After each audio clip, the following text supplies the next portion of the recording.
Hello, everybody, and welcome to our webinar today. We're pleased to be here with representatives from LightGuide, who will be presenting to us about their augmented reality technology.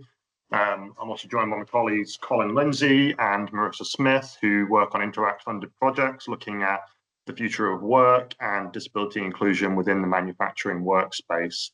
I'm going to hand over now to my colleague Colin, who will do a little bit of an introduction to Interact, and then pass over to Marc, who will start us today with talking about LightGuide. Thanks, Will.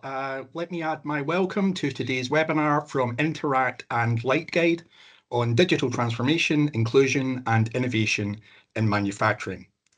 My name's Colin Lindsay, and I'm a researcher with the Interact team and a professor here at the University of Strathclyde in Glasgow in Scotland.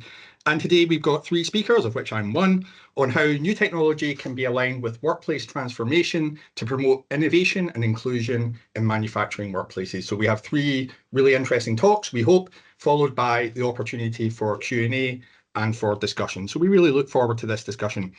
Here at Interact, we're delighted to partner with LightGuide on this webinar. I'm going to tell you a little bit about Interact, and then Marc is going to talk a little bit about LightGuide, and then we can discuss the issues at the heart of today's webinar. Interact is a Made Smarter innovation investment from UK Research and Innovation, led by the Universities of Loughborough and Strathclyde here in Glasgow. Interact brings together social science researchers with manufacturing stakeholders to research the human aspects of the opportunities and challenges associated with the diffusion of new technology in manufacturing. And our Future of Work team, of whom I and Marisa are both members, have engaged with hundreds of manufacturing stakeholders over the last 2 or 3 years in an effort to explore how we can align more effectively digital innovation and workplace transformation for both inclusion and innovation in manufacturing. So we're going to bring you some insights from 2 areas of Interact research today, one from my colleague Dr Marisa Smith, exploring inclusion strategies in digital manufacturing, and one from my own research along with colleagues on how we can better align digital innovation with workplace transformation. We are also delighted to be joined by LightGuide colleagues on today's webinar. LightGuide provides cutting-edge digital work instruction platforms to support inclusion and innovation in manufacturing. My colleague Marc Baines, who is MD Europe, Middle East and Africa of LightGuide, knows much more about it and can explain in much more detail about the fantastic work that the LightGuide team do. Our Interact team were delighted to join LightGuide colleagues in Chicago earlier this year. We were inspired by their innovative and inclusive work. And Marc, I pass the floor to you to tell us a bit more about what LightGuide does. Marc, over to you. Thank you very much. So that was a great introduction.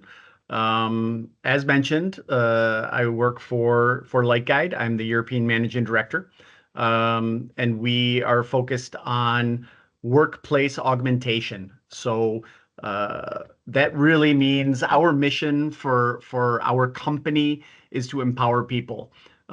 We use existing automation technology that's been in the workplace for many, many years. Some of this is you've seen in your factory locations or assembly locations via PLCs, automation equipment, digital type of tooling, cameras, etc.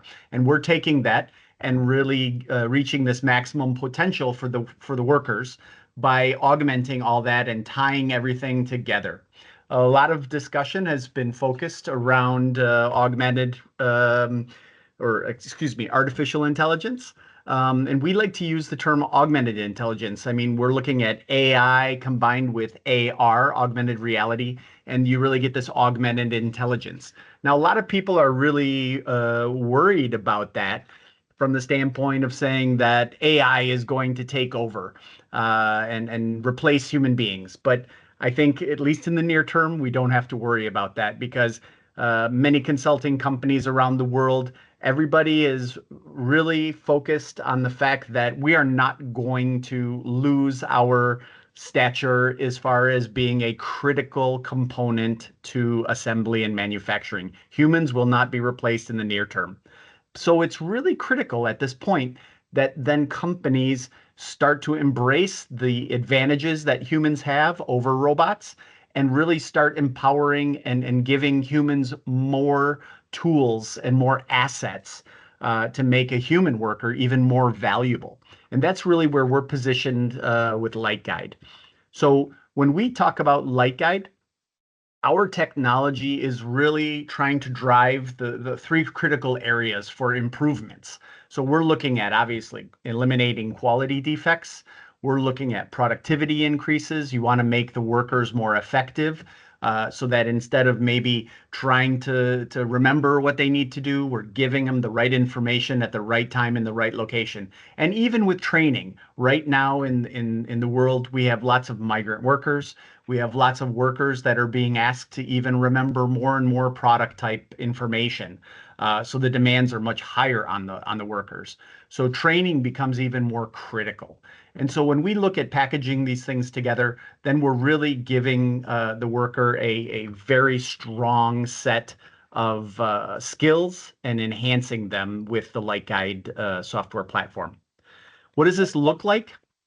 When we talk about LightGuide systems, obviously we're a software company, but we are very, very hardware dependent for the user experience.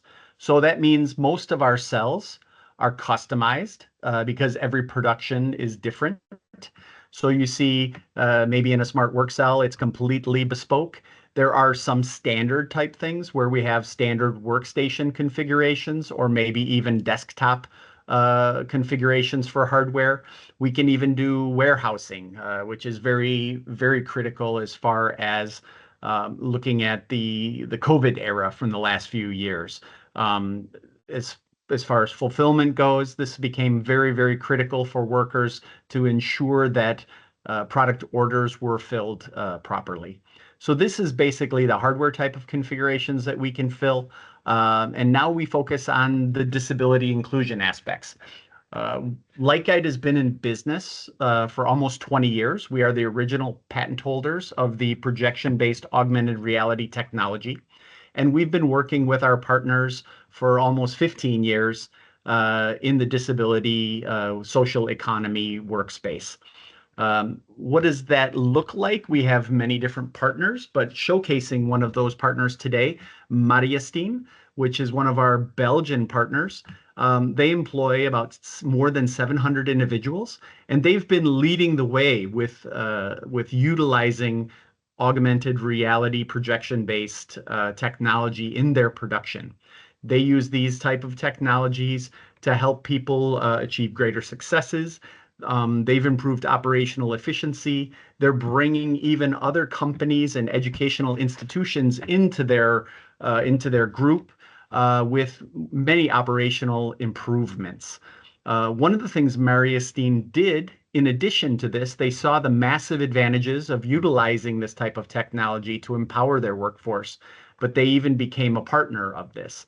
And so they actually even formed a company called LightGuide. And LightGuide now is driving implementation of projected AR technologies and augmentation of existing automation technologies with LightGuide systems to create more inclusive work environments for all of their customers. It's integrating assistive technologies. It's other things that are really interesting is it's reducing worker stress loads. So the workers don't have to remember so many different combinations or family groups or assembly instructions. So the workers can be more focused and engaged. With that being said, obviously, this has been a great partnership with Marisa and LightGuide, but even some other universities, and we can showcase another university here, KU Leuven. These are the kind of research organizations that are taking this type of projection AR system, and they're really trying to find the measurable benefits on productivity, quality, stress. So KU Leuven, for example, has had LightGuide for about 3 years, and they're looking at all different types of aspects on the agility of the operators, how much of a positive impact of reducing errors, the stress of the operators, etc. So what does this really look like? I can show here a quick video that kind of highlights, if you want to say, the entire LightGuide value proposition. So you'll see here, this is obviously a video from Mariestine that's capitalizing and really highlighting all of the different areas that they're utilizing LightGuide technologies in the workplace. Some of them are independent workers, where they're working on very complex type of assemblies, as you see here with electronics. And we're projecting the information right on the tables with video support, other type of tooling directives, or even combining it with type of PLC-driven technologies that can actually capture measurements. So the workers are able to get the parts they need, verify that the work is done correctly, and even move on to the next steps in a confident manner. So this can be done in ways that workers who also have maybe some cognitive issues or even physical issues, they're able to utilize this technology to empower them and make them more proficient in the workload. As far as that goes, this is the main focus with regards to the LightGuide. We're going to be opening this up at the end of this presentations, and I will be more than welcome to take any questions you have with regards to some of the videos you're seeing. I can direct you to any type of resources we have on our websites, and we can continue the discussions with regards to anything that you need. So thank you very much, and I hope this has been informative. Thanks so much, Mark. It's Colin again, for those of you who can't see me. There you go, you can see me now.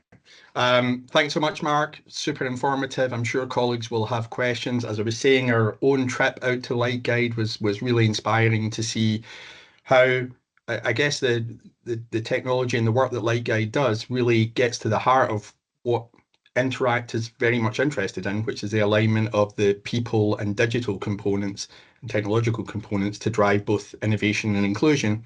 And moving on from that agenda, I should say to colleagues on the call, we'll take all questions and have more discussion at the end, but we thought we'd rattle through our 3 presentations to begin with, the second of which comes from my University of Strathclyde colleague, Dr Marisa Smith, who's a colleague on the Interact project and has been leading some really interesting research on digital transformation and inclusion in manufacturing. And Marisa, the floor is yours. So I'm really pleased to talk to you today about this pilot project. So like Colin says, this was an Interact funded project looking specifically at inclusive digital manufacturing, but more specifically disability inclusion in digital manufacturing. You can see a list of names there. So I am the PI for the project, but there was many people involved within the project. And that's your contact details. If you're interested, you can speak to us afterwards as well. So to give you a bit of an overview of the project, we started looking at how can digital tools enable a more inclusive workforce. But then we started to get really specific into what we were calling digital minorities. So people who were traditionally perhaps excluded from discussions in manufacturing, from considerations in how digital technologies have been designed and implemented within the manufacturing context. Because it was a kind of pilot project, some of the work was a literature review, but we also did some primary data and some experiments round about technology as well. So today we're just giving you a very high level overview of the kind of initial findings coming out of this pilot. You can see all the universities involved. We had 2 technical colleagues and 3 social science or management type colleagues who work in business schools. So we were a very multidisciplinary team looking at this challenge. So why were we interested in this? So you probably all know diversity and inclusion is something that organisations are interested in, that is a key topic in management research, but there is also a kind of what we would call a pecking order. So in manufacturing research, gender has started to be examined, race has started to be examined, sometimes the kind of socioeconomic status has been examined, but what was left out has been disability. They seem to be less popular or less attractive, kind of protected characteristics. And if you put that into context, it's one of the protected characteristics. Sorry, I talked very UK focused. So within our Equalities Act, a protected characteristic is something that people could be discriminated on. So apologies if that doesn't translate across. But disability is one of the protected characteristics that you can become at any time in your life. Now, we are all living longer. That's not always longer with health. You may live longer, but with a disability. But there is over, I think the variation is between kind of 15 to 20% of the world's population is disabled. So why are we not talking about this? Why is it not an area of interest, specifically in manufacturing? So that was a kind of background to our work and why we started to examine disability inclusion. So like I said, we started to look at how digital technologies can create inclusive digital manufacturing, like you've just seen with the LightGuide example. So with LightGuide, that is digital technologies being used as an enabler for disability inclusion. But we were also interested in the kind of design of current industrial technologies. So looking at the design of 3D printers, of cobotics, those kind of things. So we were interested in both the enabling factors, but also in maybe what are the issues with the current digital manufacturing technologies that we have. Because this was a social science-led project, so we were really interested in the human side of things. So we did our work in what we would talk about as being co-created. So we did this alongside our staff disability networks, so that disabled people were driving a lot of what we were looking at within the research. To show our method, like I said, it was a pilot project, but we had 20 interviews overall, mainly with disabled people, but also with organisations that support disabled people into work, and also with manufacturing companies. We did a number of workshops with SMEs and technology developers, and we also had an interactive session at the National Manufacturing Institute for Scotland, which is associated with the University of Strathclyde. And we basically, for want of a better term, we played with the digital technologies with disabled people to get their perceptions and understanding round about the technologies. We also developed a scenario that tried to remove any of the kind of current barriers that we saw as part of our research, to say what could manufacturing look like if it was designed in a fully accessible way. So that's kind of ongoing work, and we are testing that scenario and exploring that scenario with non-disabled people and disabled people to get their feedback on it. So this was our day out at the National Manufacturing Institute, a small group of students with various types of disabilities. It's worth noting that, you know, although we say the 15 to 20% are disabled, 25% of the world population could also be neurodiverse. Now, I don't want to get into definitions here. Some people who are neurodiverse would consider themselves disabled, others wouldn't. So we left the call open to people to decide if they wanted to participate based on the different characteristics. But like I said, we went out to the facility and we got to interact with a lot of the technologies out there. What I'm going to show you is based on all of the work that you've seen, so the 20 interviews, the different workshops as well. We'll split the findings up through technological, managerial, and perception-based findings. So from the technical side of things, we found that the medical model of disability, which is basically focusing on the person's condition and trying to fix the person's condition, was very prevalent. Rather than the social model, which is it's the technology that disables rather than the person being, having a physical condition. So there was still a focus on manufacturing technologies, industrial technologies, not being designed from an accessible design perspective. A lot of kind of manufacturers were saying, yeah, we want to be more inclusive, but it's the machine tool manufacturers. They don't design interfaces that can support people's different abilities, or the way, so for instance, a 3D printer could be fully automated, but the start and stop button is high up. So somebody in a wheelchair would not be able to use the button. So there's things where some accessible design or universal design, if you're in the US, has been considered, but not fully. So we were finding a lot of these kind of issues across the digital technologies that we explored. There was also issues round about the interfaces. So as you've heard by LightGuide, they have thought about the kind of modularity of their technology and thinking about how it integrates with other technologies. We found that was not the case in a lot of the technologies, and actually equipment such as, so there's something called an eye gaze, which people can use with their eye. It's a bit like the kind of device Stephen Hawking would have used. We found that some of that technology couldn't be supported with the different interfaces. So there seems to be, from a kind of manufacturer's point of view and a tech developer's point of view, there seems to be a want to do these things, but perhaps just not the full knowledge of how that fits together.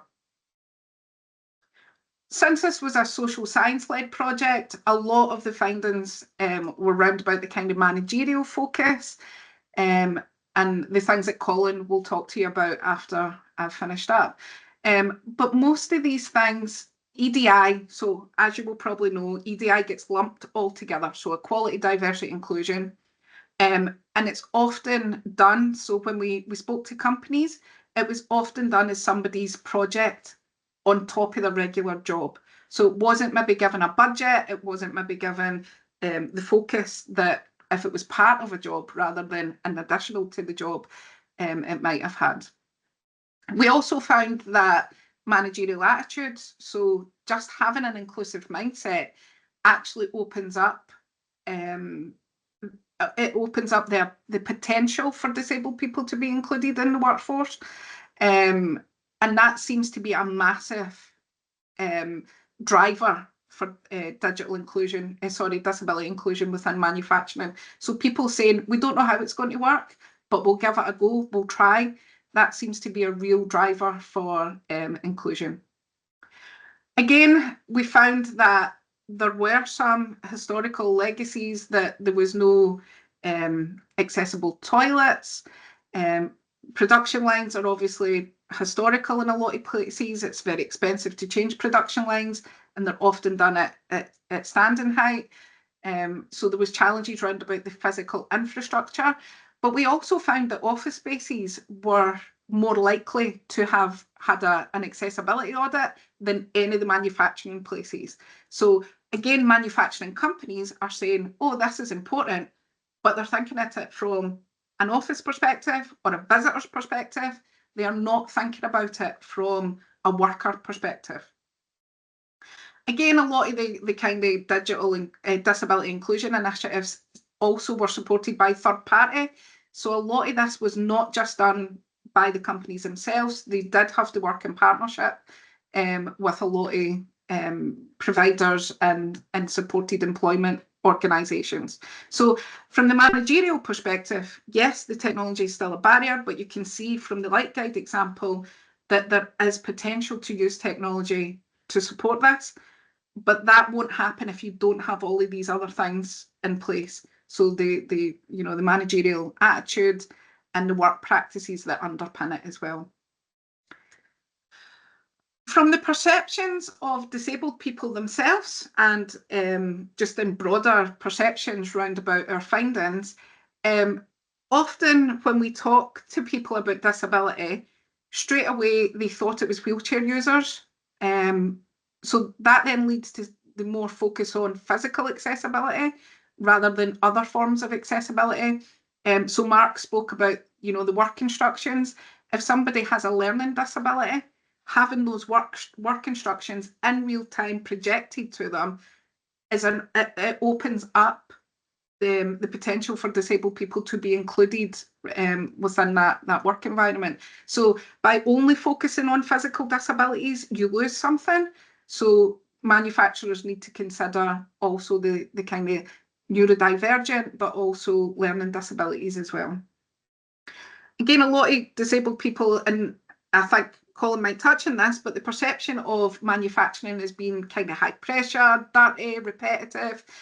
One of the participants said it's somebody standing with a hammer. So we still have that kind of perception that it's this kind of dirty place to work. And I think that's perceptions that we find in the general population. So there's a bit of work round about that.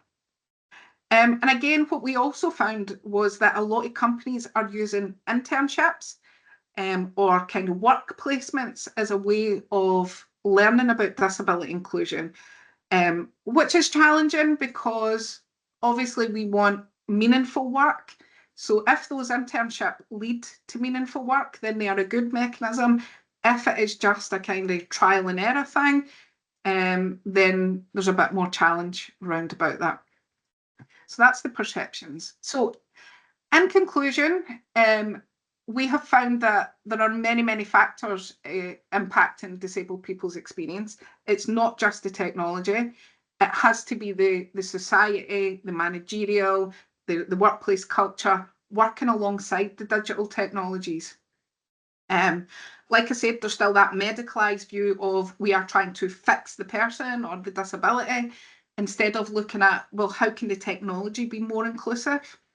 And like I said, the developments in a more progressive management thought process, these are the things that I think will make a real difference for disability inclusion in manufacturing. So thank you very much. I will stop sharing. And hand you back to Colin. Thank you. Thanks so much, Marisa. As a chair, I've been super strict on my fellow two speakers and left myself like half an hour to talk. No, I won't. I'll be as brief and we'll be able to have comments and questions at the end. Please feel free, those of you who have joined us, to preempt that by adding any comments and questions into the chat. So I will share my own screen. So as I was saying, my name's Colin Lindsay. As well as chairing this event, I'm a member with Marisa of the Future of Work team at Interact. I wanted to share two very brief additional research insights from some of the work that we've done as part of the broader Interact project. So first, a reminder, we are part of a much larger Made Smarter UK research and innovation investment, looking at the human issues around the diffusion of new technologies in manufacturing. And we've done a heap of research in different spaces around that, but I want to quickly share two research insights. One, some brief thoughts on the work that we've done with manufacturing leaders. We really wanted to ask leaders in the manufacturing sector about the extent to which they see themselves and their companies as able to harness workplace innovation, workplace transformation, and digital investments and digital transformation. So to what extent are we able to harness the digital and the human together in order to drive innovation and inclusion? So I have some thoughts on that. And then I wanted to share some insights from employees in the manufacturing sector, a piece of work carried out in collaboration with another big UK research and innovation project called ESRC Propel Hub. And that piece of work asked a lot of manufacturing employees about their experiences of what we might call decent work, the job quality that they have in the manufacturing workplace. And spoiler alert, what I'm going to suggest is that in the manufacturing companies that we worked with and amongst the manufacturing employees that we worked with, employees who had access to decent job quality, decent work, were more engaged, had better well-being, and we would argue by helping people to craft decent work in manufacturing workplaces, we can support them to be well, productive, and innovative going forward. So that's basically the two insights that I'm going to share. We've gone straight into our presentation. So maybe from a UK perspective, it's worth reminding ourselves of some of the challenges that manufacturing faces. Don't want to depress manufacturing stakeholders on the call too much, but we face a number of challenges in manufacturing. First, there's a high level of hard to fill vacancies in the manufacturing sector, much more than you would find in other areas of the UK economy. And that's a substantial cost in terms of productivity to manufacturers in the UK. Interestingly, a lot of manufacturers who have spoken to our colleagues at Make UK are quite confident that they'll be able to source the skills that they need over the next 10 years, although we're a little bit more sceptical about exactly how that's going to happen. And one of the reasons we were concerned is that other research that I'm not going to speak about today, conducted by my Interact colleagues, highlights that there are some challenges in terms of accessing the talent we need in manufacturing. So we did some work with working age people across the UK to ask them about their views of working in the manufacturing sector. Many people were not familiar with manufacturing, and those who were unfamiliar were pretty unlikely to recommend manufacturing work to friends and colleagues or to pursue it themselves. So I guess what I'm saying is we want to bring more talent, and the right talent and a diverse talent into the manufacturing sector, and finding ways to drive both innovation and inclusion might be part of that solution. And I think technology plays a crucial role there. As Marc and Marisa have already highlighted, there are some real opportunities as well as challenges in terms of what Marc called the augmented workforce. So the rise of technologies such as cobots and exoskeletons mean that we might be able to build manufacturing workplaces that are more inclusive for a broader range of workers. And the fantastic work that LightGuide does is another really exciting example of these kind of technologies. So there's a whole range of potential digital solutions that might be able to enable us to drive both innovation and well-being in the workplace.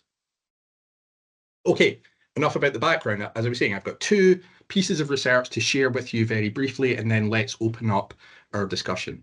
So the first thought that I wanted to share is about the work that we did with manufacturing leaders to try and capture their ideas about the extent to which they, as manufacturing leaders and their companies, are able to connect these two crucial components of management practice around digital transformation and workplace innovation. So in order to explore that, we did a big survey with manufacturing leaders across the UK. About 300 leaders were engaged with, mainly CEOs or chief operating officers or CTOs, some HR managers, but in order to get into our survey, you had to be a manager who had kind of sight over both the digital and workplace innovation frontiers within your business. The companies that were represented were broadly similar to the manufacturing sector in the UK, many SMEs. And we asked a whole series of questions about the uptake of new technologies, the constraints on adoption of new technologies, and crucially, the extent to which businesses in manufacturing were able to align new technologies and digital transformation with really interesting workplace innovation strategies and workplace inclusion strategies. And then what we were really interested in is what that meant for the innovation potential, agility and resilience of their business. So I only have 2 slides to share on the outcomes of this rather substantial piece of research. And the point I really want to make here is that when we asked manufacturing leaders about their ability, the ability of their companies to align effectively the digital and the human workplace practices, there were very mixed results. And really what the story of this slide and the story of what manufacturing leaders told us was that the digital investments that they were making were based around the idea that it would immediately improve productivity performance of the workforce. And there's absolutely nothing wrong with that. There's nothing wrong with making tech investments that are going to support productivity and performance in your workplace. But what struck us was that the same manufacturing leaders were far less confident about the extent to which new technological investments would support innovation, agility, collaboration, or inclusion in their workplaces. So as we can see from this slide, very confident, the majority of businesses very confident about the extent to which technological investments had driven productivity gains, somewhat less confident about the ability to connect people within and across teams, which might be like a really positive thing that new technologies can bring. And then when we asked questions about, for instance, retaining more and diverse talent, attracting more and diverse talent, that wasn't seen by many manufacturing leaders as a potential benefit. And the same with flexible working, the same with the extent to which people were able to get more autonomy in workplaces in manufacturing. So I guess the point we're making here is that many manufacturers make tech investments and get an immediate gain from that in terms of productivity, but some of the priorities that both Marc and Marisa have talked about trying to broaden innovation, performance, and inclusion in the sector, is more elusive for these manufacturing leaders. And we also got some more mixed views in terms of the future of manufacturing as seen by these companies. So a lot of the leaders we spoke to expressed concern about leadership capability and succession in manufacturing. In the UK, the manufacturing workforce is relatively old by comparative terms. So there really is a challenge around succession and bringing in new talent into the sector. And many manufacturing leaders were aware of that challenge. Many manufacturing leaders told us that they didn't really have much of a sense of the kind of emerging technologies that were being adopted by competitors or other stakeholders in the sector.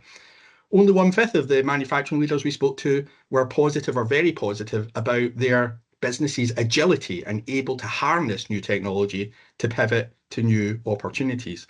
And about 2/5 were actually quite concerned about the agility and quickness of their business to respond to disruptions. So what am I saying here? I'm basically saying UK manufacturers are obviously very positive about the potential of digital transformation to drive efficiency.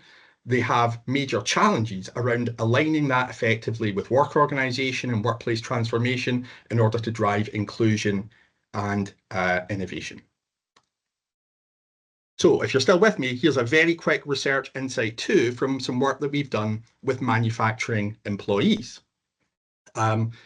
This piece of research draws on a partner project of Interact called Management Practices for Employee Engagement, and also draws on the work of the ESRC Propel Hub. I'll cut to the chase here. I won't read out all of this material. Basically, we were interested here in the question of whether more effective people management in manufacturing and other sectors can drive improved employee engagement and well-being, and also enhanced innovation performance. Around 2022, we spoke to literally thousands of employees, including 1,324 employees in manufacturing across 7 mainly medium and large manufacturers. And then we did some really cool statistical analysis on that big database. We used a technique called dominance analysis. Please don't ask me how it's done. I've got a person with a PhD in maths who does that stuff for me. But basically what we're trying to explore is what factors in workplace practice, in people management, and how work is organised drive differences in people's levels of engagement and well-being and in their innovation performance as captured by a concept called innovative work behaviour. So basically where we're saying to manufacturers, we're trying to identify the kind of stuff that you can do in terms of work organisation and people management that will help your people be more engaged and innovate for your business. So what did we find? I am trying to quicken up here. That's why I've got the hypothesis, the findings, and the conclusions from a piece of research all on one slide. One of the dependent variables, one of the things we were trying to measure and predict is a thing called work engagement. And work engagement is a very well-established measure of employee well-being. It's used in countless work psychology studies, engaging with thousands of employees over many years. And basically what work engagement questions ask people is, do they feel energized by their work? Do they feel absorbed in their work? Do they find it interesting? Do they feel dedicated to their work? Do they think it has a sense of meaning? So invigoration, absorption, dedication, these are measures of work engagement. And we know from many, many other studies, including this study, that people who are engaged in their work have reduced burnout risk, get less exhausted, have fewer absences, are less likely to turn over on businesses, and hopefully improved performance as a result. So that's what we're trying to predict here. More engaged manufacturing workers. What did we find? As I was saying, we did some really sophisticated statistical analysis and cutting to the chase, controlling for, statistically measuring for all sorts of workplace practices. The thing that really drove higher levels of engagement, feeling energized by your work, feeling absorbed in your work, feeling dedicated to getting it right. The thing that really drove those levels of higher engagement in manufacturing workplaces was really what we might call decent work, using the language of Sustainable Development Goal 8.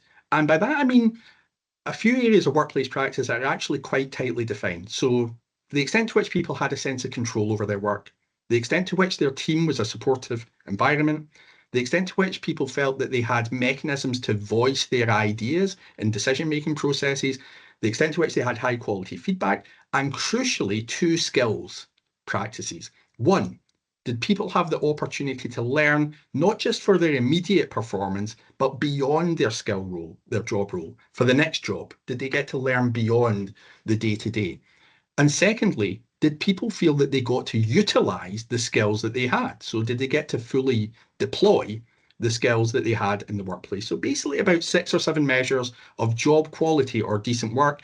And these measures were extremely strong, statistically significant predictors of better levels of engagement and well-being amongst manufacturing workers. Okay, second big finding here. We were also interested in what predicted higher levels of innovation performance amongst manufacturing teams. And for this, we used, again, some very well-established measures called innovative work behaviors. So basically, we're asking the extent to which people generate ideas to take the business forward, champion those ideas, so basically make it important to get their idea heard, and then are part of implementing innovations in the workplace. We call that innovative work behaviors, and there's good reason to believe that businesses that have a lot of people delivering innovative work behaviors innovate a lot as a business. Okay, again, cutting to the chase, what did we find? Controlling for a whole wide range of workplace practices, opportunities for job crafting were very important in driving innovation performance. And by job crafting, we really just mean the extent to which people had the ability to access, from the bottom up, the kind of decent work practices that we've already talked about. So if you're not happy with your feedback, if you don't feel you can learn beyond your skill roles, if you feel you could use your skills more effectively, to what extent do your managers support you in crafting your job, changing your job from the bottom up in order to access those, what we might call job resources? Those job crafting practices were crucial in driving higher levels of innovation performance amongst manufacturers. I'm going to run through these slides because I want to get to our conclusions, because I've taken up a little bit too much time. So our big takeaways here. Manufacturers should invest in decent work and better job resources, basically better job quality, if they want to drive well-being, inclusion, and innovation in manufacturing workplaces. Decent work, having really good feedback, feeling supported by your team, having the opportunity to learn beyond your job role, having the opportunity to utilize your skills. These measures of decent work are crucial in predicting higher levels of engagement amongst manufacturing workers. Manufacturing workers who are engaged are less likely to burn out, less likely to report health problems, and more likely to engage in activities that enhance productivity. We know that from lots of previous research, and we also know it from the research that I've described in this presentation. My second big point from this piece of research is to say you don't have to do it all yourself as a manufacturing leader. If you empower your people to craft improvements in their own job, to access the resources that they need, better feedback, strong support from their team, strong sense of control over their work, and the kind of learning opportunities that we've already discussed, people who are empowered to craft those improvements in their job from the bottom up are more likely to drive innovation in manufacturing businesses. So if we can create ways of working that allow people to craft their jobs, give them a sense of autonomy, to take on new challenges, to optimize and drive efficiency in the workplace, they're also more likely to drive innovation. Oh yeah, I meant to be talking about digital transformation. Well, of course, all of the augmented workplace technologies that Marc and Marisa have talked about might be crucial in this space. If we can connect digital transformation with workplace innovation, then we can support people to take control of their work, engage in innovative work behaviours, and hopefully be more engaged for manufacturing employers. Thanks for listening to me go on a little bit too long, but I've managed to get off just in time so that we still have time for discussion. Thank you, Colin. That was really great. Thank you to all of our speakers. We do have got time for Q&A now, so we've got some questions already, which will go to the panel. But if any of you in the audience would like to ask anything specific, please put it into the chat, and I will have a chance to read them out at the end. So, starting off, this one is primarily for you, Marisa, but all of you are welcome to weigh in.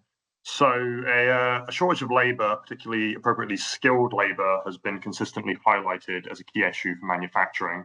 Last year, Make UK and BDO's report found that over 74,000 job vacancies in the sector were going unfilled. In light of that, do you think expanding the potential workforce through these kind of technological innovations represents a significant way to start mitigating that problem and bringing in more skilled labour? So the very short answer, Will, is yes. So absolutely. I think manufacturers are now looking beyond their kind of usual pool for workforce. I think there is a significant move towards inclusion and disability and neurodiversity inclusion as well. So I think there is a whole pool of untapped potential there. And I think digital technologies, if they are used in an accessible way, will enable people who have been traditionally not thought about as being part of a skilled workforce. It starts to open that up to people, and actually the work that Marc just presented as well, showing that actually it has no effect on productivity, because that's something we found in our work, was that some manufacturers were like, well, if you bring disabled people in, does that mean your productivity is going to go down? And no, it doesn't.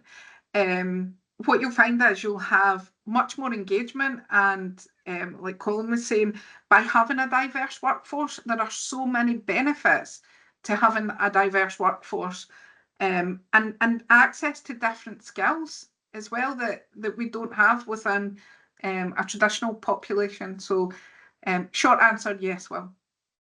Right. And Marc, is that something that your own operations have found with testing that Miria's doing? Yeah, for sure. I think all of our partners in social economy value the technology as far as giving the workers more tools to be more effective.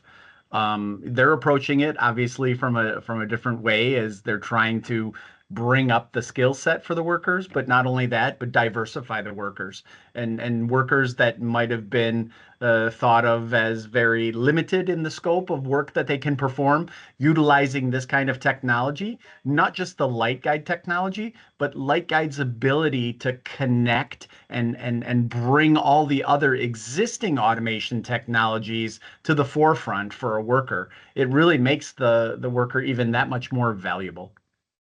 Right. Okay, so moving on to our second question, it actually kind of leads on here for what you were just saying there. So LightGuide represents an interesting approach to achieving those kind of productivity gains through the introduction of new technology. And it seems to me you use more of a kind of augmentation of role approach rather than replacing with automation. Do you think that kind of approach makes it easier for leaders to get buy-in from their staff and secure that? I mean, Colin talked about distributed leadership and the feeling of people having responsibility for their own work, but being supported in that rather than feeling like, you know, in some cases, if the approach is wrong, it can feel like, oh, we're replacing you because you're not good enough and this could be better. It's more, we can help you to perform at the best all the time. I can take that. I think that LightGuide does go a long way, both on the workforce level, for showing the advantages to the workers as far as how this can benefit them and make them more valuable asset to the companies that they work for. but also, our value proposition is to not only, show the workers, but also to show management. I mean, when we go in, we're looking at pain points, we're looking at, type of metrics and factors that maybe C-level type company, C-level type managers want to, at least get some value and return on their investment. And so it's a monetary investment, obviously from a technology investment, but also the investment that they're getting. And I really like to capitalize on this is you're getting this productivity and training benefit. So you're getting healthier workers, more effective workers, like was mentioned earlier, as far as workers that feel like they're part of the process now. Because they're able to be more engaged. And with this type of interactive technology, workers don't feel as much like, hey, we're being told what to do. Now workers feel like they're a part of the process and that they're able to actually integrate with it. So there's many benefits to this type of technology. Thank you. So Colin, on that note, speaking of senior leaders, you've done quite a lot of work with people at the sort of board and executive level about bringing in the impacts of new technology. And it seems to me that whilst most of them would agree that, the outputs of that are broadly positive, the increased productivity, increased resilience, sustainability, all good things, that they're seldom ahead of the curve in the sector in terms of bringing that in. And I just wondered, from the research and the conversations that you've had, are there some consistent challenges that those executives have said are the reasons why they don't feel like they can kind of be ahead of the game and be leaders in that, because they've got other things that they're dealing with on a day-to-day basis? Yeah, thanks, Will. I think there are a few challenges here. In our work that we did with senior leaders, we did ask what are the challenges around aligning digital and people more effectively. The first thing that people mentioned was resources. Now, I think everyone on this call would say, actually, you can make relatively constrained investments here and actually have a really positive return. But, manufacturers here in the UK are under a lot of pressure and everywhere, but the sector's been under a lot of pressure for some time for many reasons. So we have to understand that resource challenge, and we who are trying to advocate for more inclusive and innovative approaches have got to engage with that reality. The other thing that manufacturing leaders spoke about when we asked them about the challenges around aligning digital and people was actually quite often about crafting a business case. Very often the managers even quite senior managers who are advocating for these kind of investments, whether it's investments in decent work or investments in transformative technology, or hopefully both in an aligned space, those managers have got to build a business case for the resources to make those investments. And I think sometimes they explain that, especially given that harnessing the digital and the human can sometimes be quite challenging, finding the right evidence base to present at board level to capture those investments can sometimes be quite challenging. I suppose that leads me, I'm an academic, so I'm always going to say more research is required, but certainly I would say more engagement from the research community to support manufacturers work through those challenges, I think would be really helpful. And then I think lastly, just more generally, I think all three of us have talked about or alluded to how too often for some manufacturers, the tech investment is seen as separate from the people investment. And sometimes I've worked with manufacturing leaders who have asked for our advice on supporting workplace change after they've spent a heap of money on robots or some other transformative digital technology. So again, we need, as a research community and a stakeholder community, we need to work more closely with manufacturers so that from the get-go, they can understand that alignment and augmentation is really important here. And that's what Interact hopes to bring to the table. And I know those values are also very much supported by our colleagues from the US. Right, thank you very much. Well, that comes to the end of our group bag questions. If there are any questions for anyone in the audience, feel free to put them in now. I don't see anything in the chat, so if there are no more questions, then I would like to thank all of our speakers today for putting some great talks. It's really interesting to see the work that you guys have been doing over the past 2 and 3 years respectively with Interact, and yourselves over at LightGuide, and we're looking forward to working with you going forward.